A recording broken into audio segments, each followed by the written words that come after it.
I did some road work on a mountain bike ride in beautiful North Collins, New York. This is School Street. And I noticed a bird. It was following me. You can see it, black dot right there.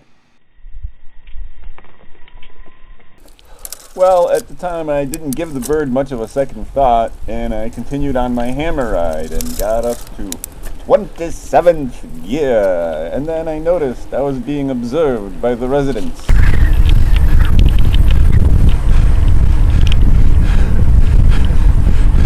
Hello, ladies. Oh no, they're following me. Oh no! A stop sign. That's when I decided to duck into the local forest. And that's when I found out I was still being followed.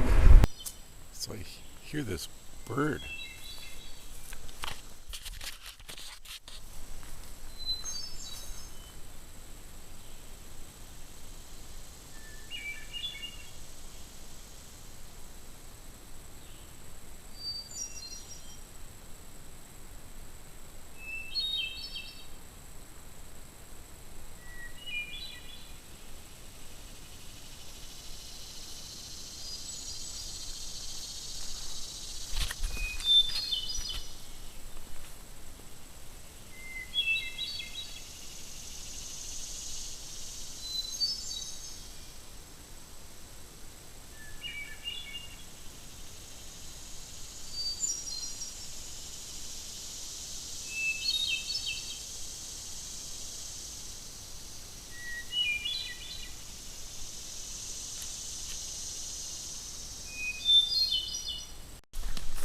And that's a butterfly.